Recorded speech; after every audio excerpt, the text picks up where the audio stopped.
निगाह जिसके बारे में मेरे इमाम कहते हैं, नीची आंखों की शर्मो हया पे दुरूद, ऊंची बीनी की रिफत पे लाखों सलाम। अल्लाह अकबर। तालीम उम्मत के लिए सैर भी हो रही है, नजर नहीं भटक रही है, नजर अपने मकसद पे लगी हुई है। जब मस्जिद अक्सा पहुंचे तो जिब्रील ने कहा, या रसूलल्लाह आपने अच्छा किया, आपने उस बुढ़ी को नहीं देखा है, उस बुढ़िया को नहीं देखा। वो बुढ़िया जानते हैं जो बन सवर का सच सवर के आई थी कौन थी? आपने नहीं देखा ना उस बुढ़ी को? हुजूर ने मैं नहीं देखा। अब वो कौन थी? कौन थी? वो दुनिया थी। दुनिया दुनिया बुढ़ी हो गई है, बन संवर कर आई है बुढ़ी, आपने नहीं देखा। अगर आप उसकी तरफ मुतवज्जे होते, अगर आप उसकी तरफ मुतवज्जे होते तो आपकी उम्मत दुनियादार हो जाती। फिर किसी ने कहा मेरी तरफ देखें, वो यहूदियों का दाई था, अगर आप उसकी तरफ देखते आपकी उम्मत यहूदी हो जाती। वो ईसाइयों का दाई था जिसने मुतवज्जे किया, आप उसकी तरफ मुतवज्जे होते आपकी उम्मत ईसाई हो जाती। वो मजूसियों का दाई था, आप उसकी तरफ मुतवज्जे होते आपकी उम्मत आतिश परस्त हो जाती। लेकिन आपने किसी की तरफ नहीं देखा। तो भाइयों, हमारे मजहब में सैर करना मना नहीं है, बल्कि सैर के दरमियान जो हराम काम करते हो वो मना है। गाने सुनते हो वो मना है, हराम काम करते हो वो मना है। इस्लाम कहता है एंजॉय करो, हराम काम मत करो। मैं बार बार इस पे कह चुका हूं। उस्मान गनी मालदार हैं, अपने माल की बुनियाद पे 2 बार जन्नत खरीदी, और हजरत उस्मान ने ऐसी जन्नत खरीदी कि अल्लाह के रसूल ने यहां तक कह दिया, आज के बाद उस्मान कुछ भी कर ले वो जन्नत ही में दाखिल होगा। अल्लाह अल्लाह सुभान अल्लाह सुभान। ये माल की बरकत है। तो माल अगर मस्जिद में दो सुभान अल्लाह, मदरसे में दो सुभान अल्लाह, माँ बाप पे खर्च करो सुभान अल्लाह, भाई बहनों पे खर्च करो सुभान अल्लाह, गरीब यतीम मिस्किनों पे खर्च करो सुभान अल्लाह। लेकिन अगर माल की वजह से अल्लाह को भूल जाओ, फिरौनी सोच हो, नमरूदी सोच हो, कारूनी सोच हो। अब थोड़ा गौर करो, मैं जो कह रहा था, माहौल बन चुका, थोड़ा सुन ले। अच्छा माहौल बन गया, थोड़ा सुन ले, सुनने का माहौल बन गया। हाँ, एक तकरीर के बाद हमारे भाई हजरत अल्लामा जाहिद हुसैन साहब कह रहे थे कि तेरा ही हौसला है कि इतनी चीख चिल्लाट में तू बोलता है।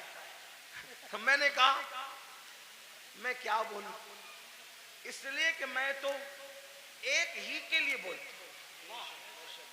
मजमा सैकड़ों का हो, हजारों का हो, और शुक्र के तौर पे लाखों के मजमे में भी मैंने बोला है, बोलता हूं, लेकिन बोलता हूं एक ही के लिए, बस एक ही के लिए। तुम कितना ही शोर कर लो, उस एक तक मेरी आवाज पहुंचने से कोई नहीं रोक सकता।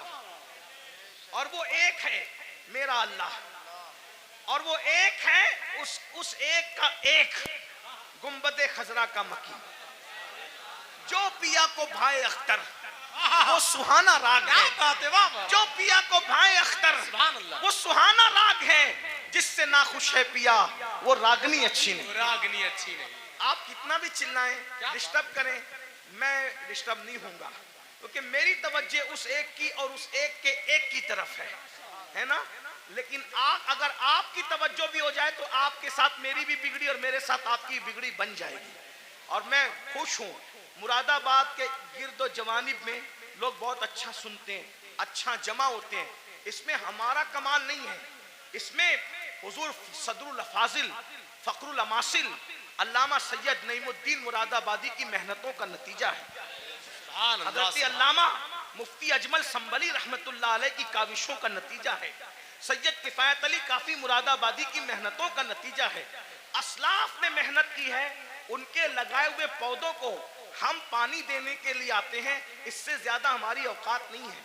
अगर असलाफ ने पौधे न लगाए होते तो हम कभी भी इन पौधों को पानी देने का शरफ हासिल नहीं करते। इसलिए आए हो, सुन लो, हो सकता है इस फकीर बेनवा की आवाज अल्लाह दिल में उतार दे तो तुम्हारी भी बिगड़ी बन जाए, मेरी भी बिगड़ी बन जाए।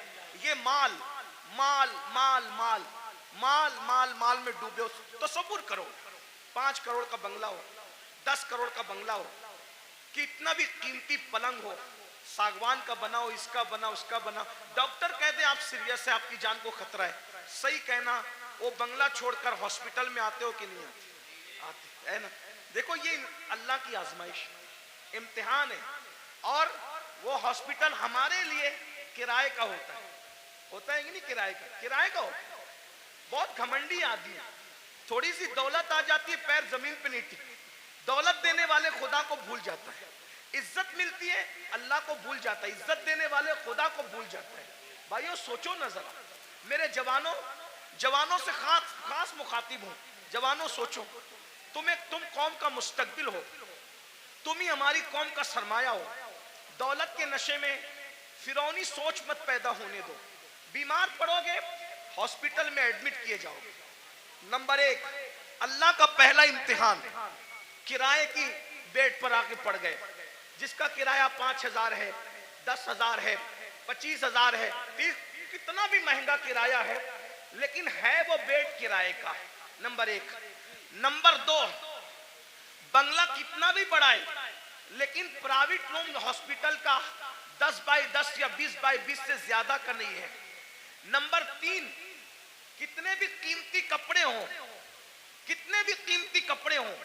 सारे कीमती कपड़े उतार लिए जाते हैं और हॉस्पिटल के मामूली से सस्ते कपड़े पहना दिए जाते हैं।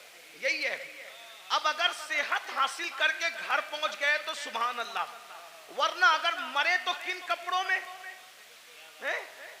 किस पर घमंड कर रहे हो, किस पर इतरा रहे हो? यही माल है ना जो मस्जिद में जाने नहीं देता।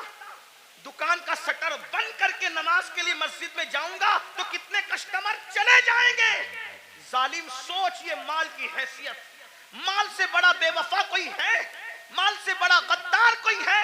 और तू इस माल से दिल लगाया, जो माल ने बीमारी में भी तेरे काम ना आया।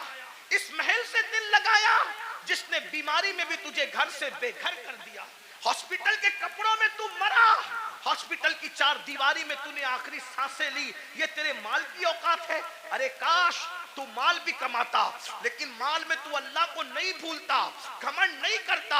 माल कमाता, ज़कात देता, माल कमाता, नमाज पढ़ता, माल कमाता, गरीबों की मदद करता, माल कमाता, हज उम्रा करता, माल कमाता, लोगों को, कमजोरों को मजबूत बनाने की कोशिश करता।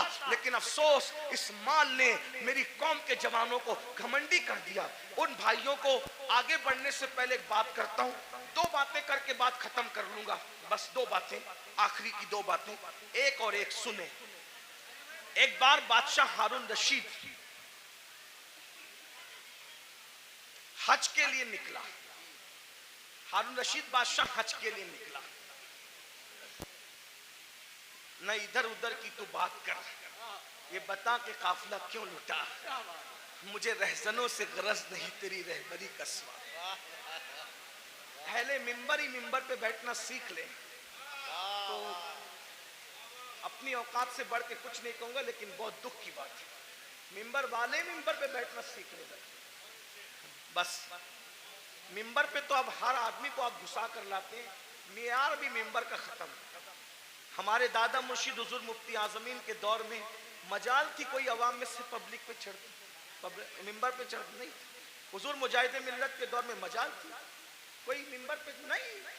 यहां तो हाल यह है कि बस कोई मियार ही नहीं। इन्ना लिल्लाहि व इन्ना, अल्लाह रहम करे। दो बात सुने, बात खत्म करता हूं।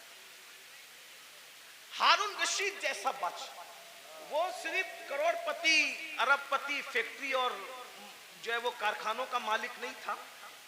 मुरादाबादी बर्तनों की फैक्ट्री उसकी नहीं थी, बल्कि वो इतना बड़ा बादशाह था कि वो बादलों को कहता था, बादलों को, ऐ बादलों जहां चाहो बरस जाओ, जहां चाहो बरस जाओ, तुम जहां बरसोगे मेरी ही हुकूमत होगी। इतना बड़ा हुकूमत का मालिक वो हारून रशीद। हज के लिए जब निकला ना, वो ये सब लोग जो डिंग डांग करते हैं ना, ये दुनिया के हुक्मरान, उसके सामने कुछ भी नहीं है। ये 25 लोग हैं, मैं किसी का नाम नहीं ले रहा हूं, बच्चे हैं। उसको देखो, ये ग्रीन कालीन, ये रेड कालीन कितना इतराते हैं। फ्लाइट से लेकर के अगर एयरपोर्ट के दरवाजे तक हुक्मरानों को मिल जाए तो हारून रशीद, गौर कीजिए, तारीख है, तारीख। कितना मालदार होगा वो बादशाह कि बगदाद से जब हज को चला है तो बगदाद शरीफ से लेके मक्का शरीफ तक उसके लिए कालीन बिछाया गया। गौर करें, इतना मालदार आपके मुरादाबाद में, अपने इंडिया में कोई नहीं होगा। इंडिया में क्या, सऊदी में भी कोई नहीं होगा, बर्तानिया और अमेरिका में भी कोई नहीं होगा। आप घमंड मत कीजिए, हमसे मालदार लोग गुजर चुके हैं।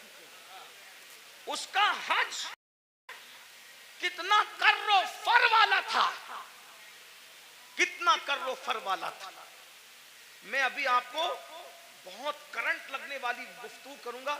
हारून रशीद की बेअदबी नहीं कर रहा हूं, लेकिन इबरत के लिए बता रहा हूं, तवज्जो करना। इतना बड़ा कर्रो फर वाला आदमी मक्के शरीफ तक कालीन बिछा उसके लिए कि कई बादशाह का पैर जमीन पे न पड़े। रास्ते में उसको मिल गया अहलुल बैत का दीवाना, जिसे दुनिया कहती है बहलूल दाना। वो दीवाना मिला बहलूल। ओ बहलूल ने कहा, ओ हारून किधर जा रहा है? तो दीवाना ही था। सब लोग उसको खलीफा, बादशाह, अड़गम जड़गम कहते थे, लेकिन दीवाना। दीवाने लोग किसी को खातिर में नहीं लाते, और जो खातिर में लाते वो दीवाने नहीं होते हैं। याद रखना, जो खातिर में लाते वो दीवाने नहीं होते, जो दीवाने होते किसी को खातिर। भाई तू वजीर होगा अपने घर का, मैं तो दीवाना हूं। तू बादशाह होगा अपने घर का, मैं तो दीवाना हूं। मेरे भाई, दुनिया का दीवाना किसी को खातिर में नहीं लाता। तुम कैसे आशिके रसूल हो कि तुम लोगों को खातिर में लाने लगे हो? इश्क की एक्टिंग तो नहीं कर रहे हो? जो आशिक होगा दौलत को भी खातिर में नहीं लाता, दौलतमंदों को भी नहीं लाता, बादशाही को भी नहीं लाता, बादशाहों को भी नहीं लाता। उसके नजदीक कोई कुछ नहीं है, उसके नजदीक सिर्फ महबूब महबूब है, बस महबूब महबूब है। हमें महबूब से प्यार ही कितना है भाइयों। बहरहाल दूर ना निकले बात। ओ हारून किधर जा रहा है? बादशाह को छेड़ा उसने, बहलूल ने। हारून ने कहा हज को जा रहा हूं। अच्छा, लोगों का खून पी के हज को जा रहा है? बहुत खून पिए हो है ना, आप भी बहुत खून पियो। बहन का खून पिया, हिस्सा दबाया, हज को जा रहे हो हैं? हाजी साहब हज को जा रहे हैं, कहां? बहन का हिस्सा मार के। वाह भाई वाह, क्या हज है। भाई का हिस्सा दबा के हाजी साहब हज को जा रहे हैं, मस्जिद बना रहे, पूरी मस्जिद बनाई। स्टेज से ऐलान हुआ, मुखय्यरे कौम व मिल्लत, इन्होंने मस्जिद बनाई, इनके लिए अल्लाह ने महल बनाया। पता चला कि भाई का हक अभी तक नहीं दिया। मस्जिद बनाना फर्ज न था, भाई का हिस्सा देना फर्ज था, है ना? हर साल हज करना फर्ज न था, बहन का हिस्सा देना फर्ज था। दबा रहे हो, खूब दबा रहे हो, दबा लो, खून चूस रहे हो। खून पीने वालों, ओ लोगों का खून पीने वालों, खून पी रहे हो, खून। मेरे मुर्शिद हुजूर गौस पाक कहते थे, दिन भर रमजान शरीफ में पानी नहीं पीते, शरबत नहीं पीते, खाना नहीं खाते, और इफ्तार करते हो तो लोगों के खून से करते। आप में की भी बहुत सारे लोग खून से इफ्तार करते, खून से। रूह अफ़ज़ा नहीं पीते, खून पीते हो, खून खून पीते हो। खजूर नहीं खाते, मक्के मदीने मुनव्वरा की, खून से इफ्तार करते हो। वो कैसे? सबके हाथ में खजूर तो नजर आती है, मगर वो खजूर नहीं होती, वो खून होता है। क्यों? अगर आपने झूठ बोलकर किसी को धोखा देके माल कमाया था और उससे खजूर खरीदी थी, दिखने को तो खजूर थी, मगर वो लोगों का खून था। किसी का कर्जा लेके हड़प कर लिया था, उससे इफ्तार का दस्तरखान सजाया था, देखने को तो वो फल फ्रूट और रूह अफ़ज़ा थे, मगर वो लोगों का खून था। कब तक लोगों के खून से इफ्तारी करोगे? कब तक लोगों के खून से इफ्तारी करोगे? भूखे प्यासे रहने के सिवा कुछ नहीं मिलने वाला। तो अस्पाक फरमाते थे, लोगों के खून से इफ्तारी करते। हराम माल से इफ्तार करने वाले, तू लोगों के खून से इफ्तारी करता है। सूद से इफ्तारी करने वाले लोगों के खून से इफ्तारी करता है। यहां मैं मुसलमानों को कह दूं, मेरे भाइयों, नमक से इफ्तार कर लेना, नमक से, मगर किसी हराम के दस्तरखान पे कभी इफ्तारी करने मत जाना। वाह वाह, जिंदाबाद। आज तो तुम्हारे लिए हुकूमतों के ऑफिसों में दस्तरखान बिछते, इफ्तार पार्टियां हो रही हैं। मुसलमानों का खून चूसने वालों के साथ इफ्तारी करने वालों, तुम्हें शर्म नहीं आती? क़यामत के दिन रसूलुल्लाह को मुंह क्या दिखाओगे? और गैरत का सौदा ना करो, गैरत का जनाजा ना निकालो। नबी पाक का आशिक वो होता है, उसके बदन पर पेवन वाला लिबास तो हो सकता है, उसके बदन पर गुनाहों के धब्बे वाला लिबास नहीं होता।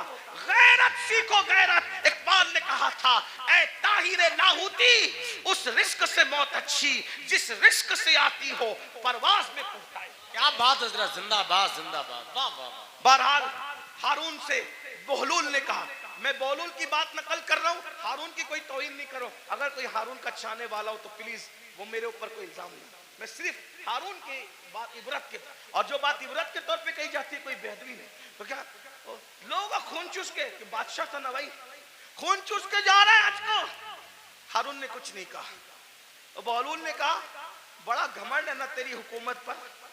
अब भी सुनो आप, बहुत घमंड है तुझे अपनी हुकूमत पे, और तो होना भी चाहिए। बादशाह ने कहा होना भी चाहिए। ओ बहलूल पागल, तुझे क्या पता हुकूमत की लज्जत क्या होती है? पर मैं तेरी हुकूमत की हैसियत मेरे नजदीक एक गिलास पानी से ज्यादा भी नहीं है, गिलास भर पानी से ज्यादा नहीं है तेरी हुकूमत की कीमत। बहुत घमंड न कर, बहुत घमंड न कर। बहलूल की बात पर हारून ने हंसना था, हंसा।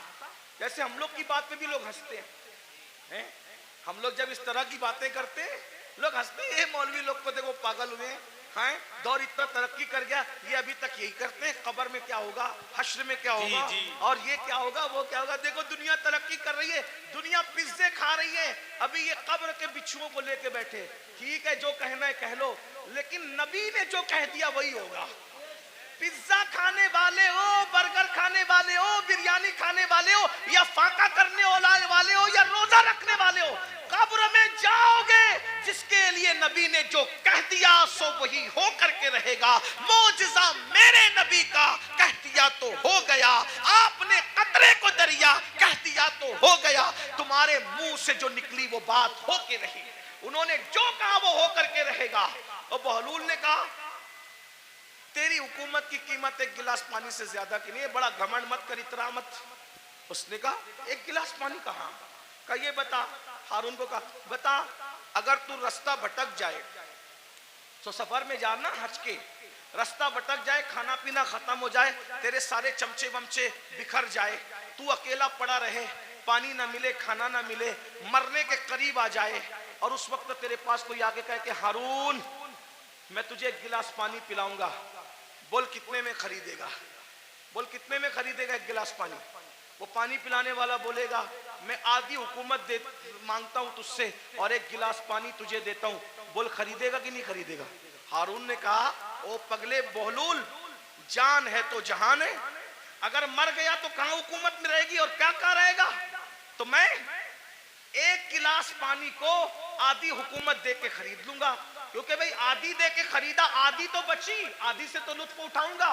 का वो गिलास भर पानी पिया ही था कि पेशाब लगी आधे घंटे, 2 घंटे के बाद, और पेशाब लगी, अब पेशाब निकल नहीं है बाहर, लगी तो है, प्रेशर तो आ रहा है, बाहर निकलती नहीं पेशाब।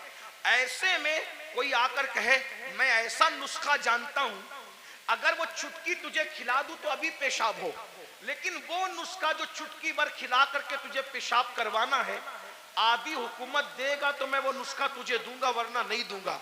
बोल पेशाब करने के लिए वो आधी हुकूमत दे के नुस्खा लेगा कि नहीं लेगा? कहा बिल्कुल लूंगा, क्योंकि जान है तो जान है, इसलिए कि हुकूमत ना रहेगी जिंदगी तो रहेगी।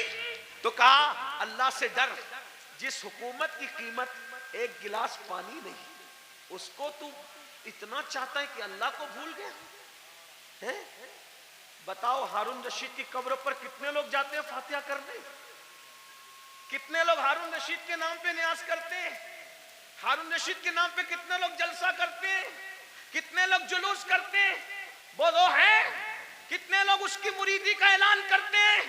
बादशाह था, बादशाह, इतना बड़ा बादशाह कि बादलों को कहता था जहां जाओगे जा करके बरस जाओ, मेरी की हुकूमत होगी, लेकिन ना नाम है, ना अल्लाह अकबर कोई दुआ करने वाला है, ना कोई नाम लेने वाला है, ना कोई तारीफ करने वाला है। अल्लाह अकबर।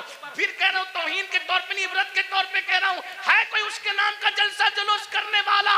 नहीं नहीं नहीं।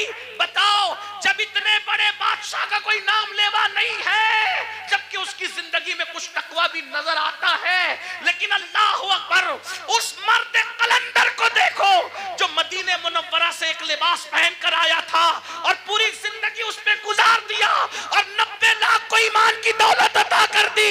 800 साल से ज्यादा का अरसा गुजर रहा है, हिंदुस्तान में कोई कोना ऐसा नहीं है कि रोजाना गरीब नवाज को खिराज अकीदत न पेश किया जाता। नारे तकबीर, नारे रिसालत, फैजाने ख्वाजा गरीब नवाज, मसलके आला हजरत। उनके नाम के डंके न बजाए, ये हमारे लिए इबरत है। इसलिए दौलत के नशे में अल्लाह को मत भूलो। तो आका अलैहिस्सलाम फरमाते हैं, दूसरा गुरोह जो अपनी कब्र से निकलेगा तो उनका हाल क्या होगा? वो पागलों जैसे दिखेंगे, पागल नहीं होंगे, आसिफ ज़दा दिखेंगे, आसिफ। और आखिरी बात इस उन्वान की, आका फरमाते तीसरा ग्रोह, तीसरा ग्रुप जब अपनी कब्र से निकलेगा तो वो जर्रे बेमिकदार से भी कम होगा। एक तो जर्रा होता है और जर्रे में जर्रे बेमिकदार से भी कम होगा। उनकी शक्लें तो इंसानों जैसी होगी, लेकिन वो बिल्कुल बारीक से जर्रे जर्रे दिखाई देंगे। अल्लाह की कुदरत, बारीक बारीक जर्रे दिखाई देंगे, वो बारीक बारीक जर्रे। और जानवर उनको कुचलेंगे मैदान महशर में, और इंसान उनको पैरों तले कुचलेंगे मैदान महशर में। और जब इंसान और जानवर उनको कुचल लेंगे तो कुचलने के बाद उन जर्रे बेमिकदार की शक्ल में उठने वाले इंसानों को पकड़कर जो जहन्नम के अंदर कैद खाना होगा, उस कैद खाने में ले जाकर के कैद कर दिया जाएगा। जरा गौर कीजिए, फिर आका फरमाते हैं उस कैद खाने में उनको नारुल अनियार, नारुल अनियार नाम का मशरूब पिलाया जाएगा।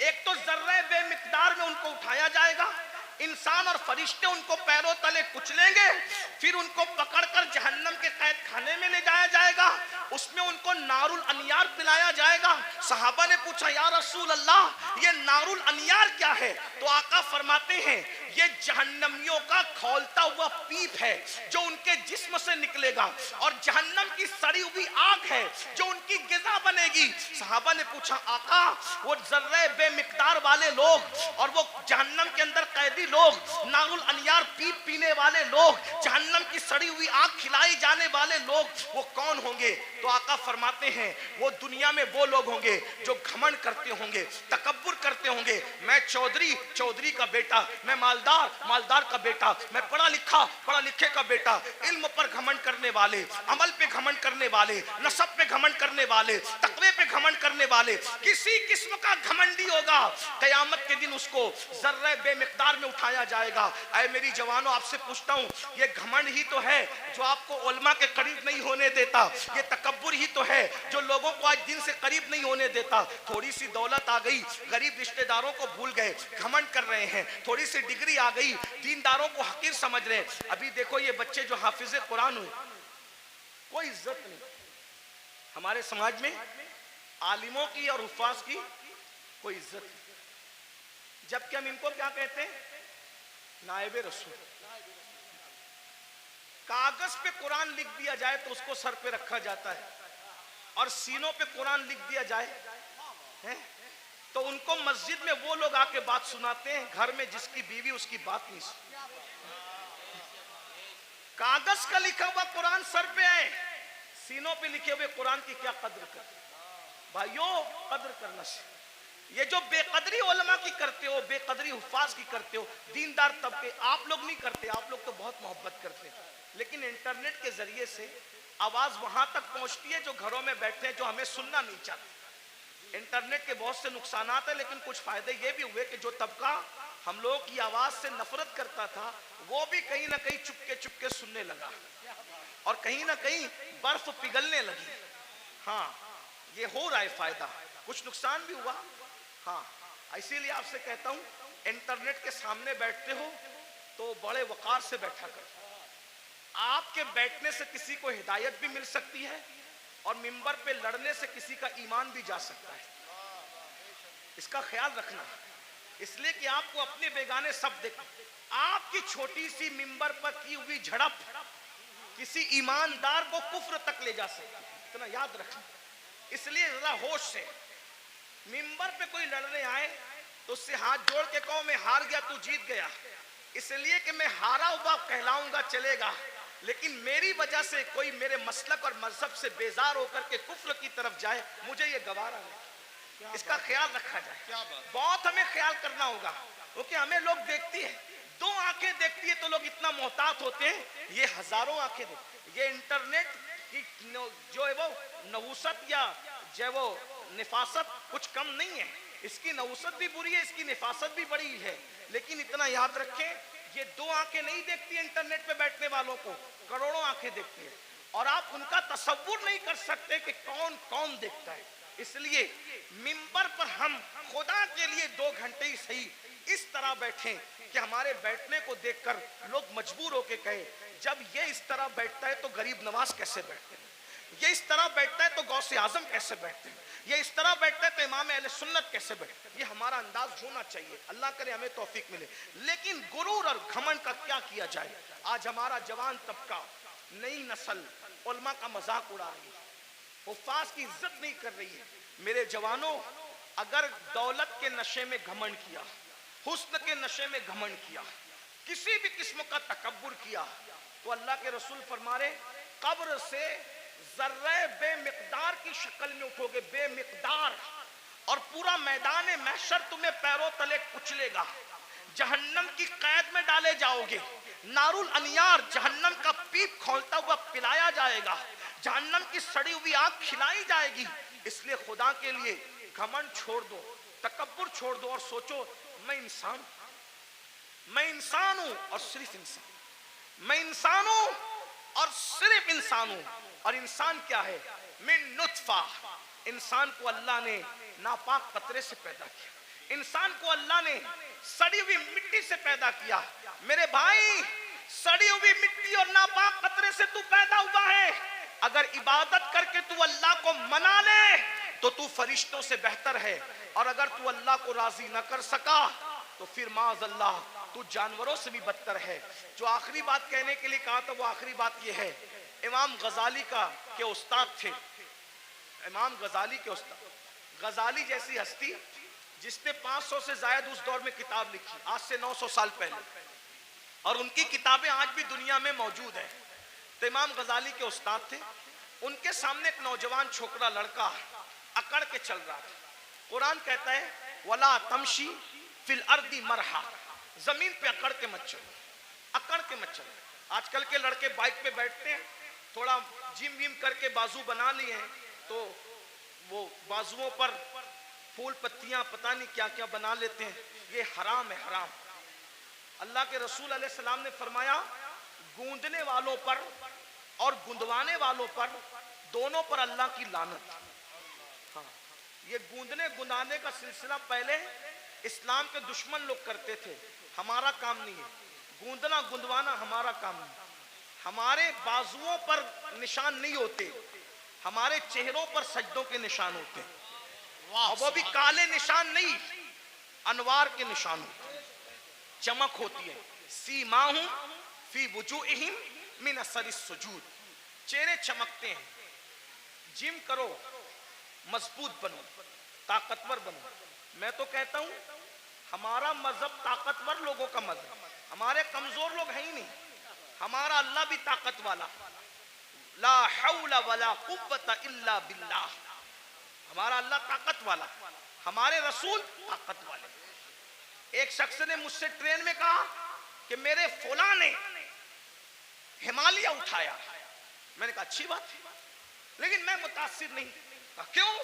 मैंने कहा मेरे नबी ने सिर्फ हिमालय नहीं, पूरी कायनात का बार उठा रखा है। और मेरे इमाम कहते हैं, जिसको बारे दो आलम की परवाह नहीं, ऐसे बाजू की कुव्वत पे लाखों सलाम। अंदाजा कर उनकी उंगली के इशारे का, जबल अबू कुबैस पे खड़े होकर इशारा करते हैं तो चांद टुकड़े हो जाता है। जिसके इशारे की इतनी कुव्वत है, उसकी उंगली की कितनी कुव्वत होगी? उंगली की इतनी कुव्वत है तो पंजों में कितनी कुव्वत होगी? और जब पंजों में इतनी कुव्वत है तो बाजुओं में कितनी कुव्वत होगी? और जब बाजू की कुव्वत ये है तो सीने में कितनी कुव्वत होगी? उनके सीने की कुव्वत को कुरान बयान करता है, लौ अंज़लना हाज़ल कुरआना अला जबलिन लरअयता खाशियम मुतसद्दियम मिन खश्यतिल्लाह। जिस पहाड़ ने कुरान का बार न उठाया, मुस्तफा के सीने ने कुरान का बार उठा लिया। वाह वाह वाह, सुभान अल्लाह सुभान। हमारे यहाँ तो सभी ताकतवर है। गौस पाक ताकतवर, गरीब नवाज जिम करो ताकतवर बनो, मगर किसी की गर्दन दबाने के लिए नहीं, रात रात भर मुसल्ले पे खड़े होने के लिए, किसी पे जुल्म करने के लिए नहीं, मजलूम की मदद करने के लिए, किसी को डराने के लिए नहीं, डराने वालों को समझाने के लिए ताकतवर बने। हमारे सभी हमारे मौला अली तो इतने ताकतवर थे हैं? हमारे मौला अली इतने, मौला अली का जिक्र करो तो कुछ लोग जलते हैं क्योंकि उनकी ताकत उनको बर्दाश्त नहीं होती। हमारे मौला अली बहुत ताकतवर थे, हमारे मौला अली बहुत ताकतवर, हमारे मौला अली बहुत ताकतवर थे। अल्हम्दुलिल्लाह हमारे सिद्दीक भी बहुत ताकतवर, अफसरुल बशर बादल अंबिया भी ताकी। हमारे सिद्दीक अकबर भी इतने ताकतवर थे, जब बदर में रसूलुल्लाह की कोई हिफाजत के लिए ना आया तो सिद्दीक अकबर ने कहा मैं हुजूर को पहरा दूंगा, अल्लाह की अमानत की हिफाजत मैं करूंगा। सिद्दीक ताकतवर, फारूक आजम ताकत, उस्मान गनी, मौला अली सब ताकत। और मौला अली कैसे ताकतवर सुन लो, गौर से सुनो। एक दिन मौला अली की ढाल गिरा दी। क्या गिरा दी? बात समझ में आ रही? क्या गिराई? ढाल। ढाल किसको कहते हैं? अब तो सीरियल देख के आप लोग हमसे ज्यादा समझ गए कि ढाल, पहले समझाना पड़ता था, अभी नहीं, अब सबको पता है ढाल क्या है, तलवार क्या है, और मैमना क्या है, मसरा क्या है, कल्ब क्या है, मुकद्दमतुल जैश क्या है, सब सीख लिया है। चलो कुछ तो सीखा, हमसे ना सीखा, किसी से तो सीखा, लेकिन बहरहाल ढाल, ढाल समझते हैं ना, जिस पे वार रोका जाता है। मरहब ने मेरे मौला की ढाल पे वार किया और ढाल दो टुकड़े कर दी। मेरे मौला को आया गुस्सा, और तूने मेरी ढाल काटी और ढाल तोड़ी, अब मैं तुझे सजा क्या देता हूं? मेरी ढाल काट के ये ना समझना कि मैं पलट कर जाऊंगा, क्योंकि अली कहते ही उसको है जो पलट कर न जाए। अली का नाम था हैदरे कर्रार, पलट कर भागने वाला नहीं, पलट पलट कर हमला करने वाला। अब अली अगर सिपर लेने के लिए, ढाल लेने के लिए पलट कर जाता तो दुश्मन कहता अरे कभी तो पलट कर भागे थे, लेकिन अली ने कहा पलट कर नहीं जाऊंगा, बल्कि मौला ने कहा तूने मेरी ढाल तोड़ी, अब मैं किसको ढाल बनाता हूं देख। आगे बढ़े और खैबर का दरवाजा उखाड़ कर अली ने उसी को ढाल बना लिया और उसी को लेके जंग करते रहे, करते रहे, करते रहे। और जब उसको उठा करके फेंका है तो अली का फेंका हुआ दरवाजा 70 लोग मिलकर भी अपनी जगह से उठा न सके। नारे तकबीर, नारे रिसालत, नारे हैदरी। कभी दीवार हिलती है, हजरत, कभी दर कांप जाता है, अली का नाम सुनकर अब भी खैबर। हम अली वाले हैं, लेकिन वो अली वाले हैं जो सिद्दीक को अफजलुल बशर मानते हैं। वाह वाह सुभान। हम वो अली वाले हैं जो फारूक आजम को आदिलों का सरदार मानते हैं। हम वो अली वाले हैं जो उस्मान को एक नूर वाला नहीं बल्कि 2 नूर वाला ज़ुन्नूरैन मानते हैं। हाँ, हम वो अली वाले, बहुत अच्छा, अल्हम्दुलिल्लाह। सुभान। और वही सच्चे अली वाले हैं जो अली को भी मानते हैं और मौला अली की भी मानते हैं। तो आखिरी बात जो कहने चला था, क्या वो नौजवान पहलवान था, बाजू मोटे मोटे थे, घमंड में इतरा के चल रहा था। अल्लाह को इतरा के चलना पसंद नहीं, इतरा के चल रहा था।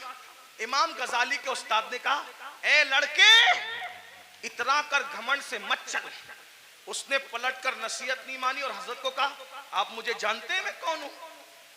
आप मुझे जानते हैं मैं कौन हूं? इमाम गजाली के उस्ताद ने कहा, बेटा अच्छी तरह जानता हूं कौन है। कहा, कौन हूं मैं? फरमाया, तेरी इब्तिदा पानी का नापाक कतरा है और तेरी इंतहा कब्र की सड़ी हुई मिट्टी है, इससे ज्यादा तेरी कोई औकात नहीं है। बस मेरी भी गुजारिश यही है, हम पानी के नापाक कतरे से पैदा हुए, इतना नापाक, इतना नापाक, इतना नापाक, ज़बाने हया इजाजत नहीं देती कितना नापाक, लेकिन एक जुमला हया के पर्दे में सुन ले, इतना नापाक है कि बाहर निकल आए तो गुस्ल फर्ज कर दे, इतना नापाक। और कब्र की वो सड़ी हुई मिट्टी जिसमें कीड़े मकोड़े हैं, ये हमारा हाल है। अगर अल्लाह नाराज है तो ये हाल है, और अगर अल्लाह को मना लिया तो फिर कोई सड़ी हुई मिट्टी नहीं है, कोई सड़ी हुई। अगर अल्लाह को मना लिया तो मिट्टी नहीं, सड़ी हुई नहीं, बल्कि इंशाअल्लाह कफन को भी मिट्टी का धब्बा ना लग सकेगा। अगर खुदा को मना लिया, आओ आज अहद करो, शाबान का महीना चल रहा है, अल्लाह के रसूल रजब से ही तैयारी करते थे रमजान शरीफ की, नेकियों का मौसम बहार आने वाला है, बरकत वाला महीना, एक नेकी 70 के बराबर, फर्ज 70 फर्जों के बराबर, रोजा रखना, गुनाह से बचना। एक बात ये भी बता दूं, जो रमजान शरीफ में गुनाह करता है, अल्लाह के रसूल फरमाते हैं कि अल्लाह उसके 1 साल की नेकियों को बर्बाद कर देता है। रमजान शरीफ में एक गुनाह, ये कहां से मैं पढ़ रहा हूं, अल मौजमुल औसत से हदीस पढ़ रहा हूं। हाँ, जो रमजान शरीफ में एक गुनाह करे, अल्लाह उसके 1 साल की नेकियों को बर्बाद कर देता है।